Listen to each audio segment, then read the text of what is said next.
The earliest memory I have, I would probably have been 5 years old. I remember my father coming in and getting me out of the bed and bundling me up in a blanket at about 5 years old.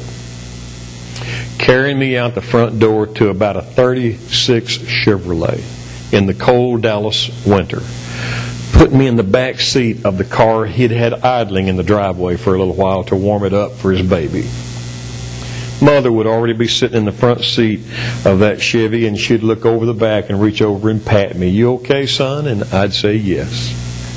And then we'd drive with me snuggled up in warm blankets just about 4 blocks away to a laundromat where Mom worked.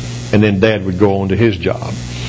But Mom would get me out of the back seat with my blankets and wrap them around me to keep me warm, and I would run into the laundromat's back door and over to a folding table against the wall. Under the folding table, there was a pallet for me to finish my sleep on. It would be the pre-dawn hours of 4 o'clock in the morning, 5 o'clock. And I would get under the folding table and lay down on my pallet. Mother would bend down and put the blankets back around me and keep me warm. And then sometime later, I would wake up to the smell of warm, dry clothes. And I would lay there, slowly waking up, watching my mother's feet and legs as she folded clothes for other people at that folding table. And then finally, when I'd stir and wake a little, she'd bend over and look underneath the table and say, "You awake, son?" I'd say, "Yes." And she'd bring me a biscuit and a glass of milk that she had brought for my breakfast. Mrs. Fielding owned that place, and the two of those ladies pretty much worked it by themselves. Mrs. Fielding also had a son. He was a little older than I, and he had to come to work with her once in a while, not every day like I did during the summer. When Norman came, he was a punk. He wasn't nice like me, and he always bullied me and caused trouble. I was 5, he was 9, he was a little brat. One day, Norman, the owner's son, could do anything he wanted to do.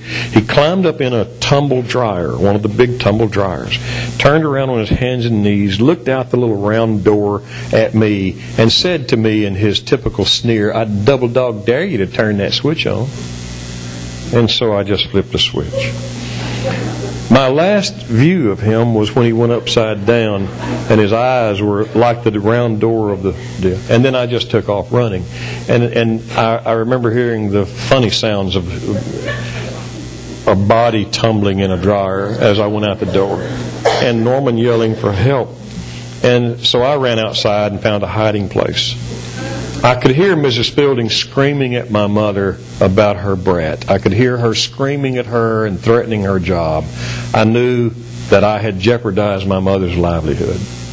And after the yelling and the ranting and raving was over and Norman was okay, minus a few bumps and bruises, Mother came outside the back door around the corner and found me in my hiding place and dragged me back into that building and put me back under that folding table in my little corner of punishment world for a moment. And loudly, so that Miss Fielding was sure to hear her, she squatted down and said to me sternly, "Young man, we will deal with this when we get home." And then she smiled and winked. And I knew it's going to be all right. Deep down in her heart of hearts, my mama's glad I flipped the switch.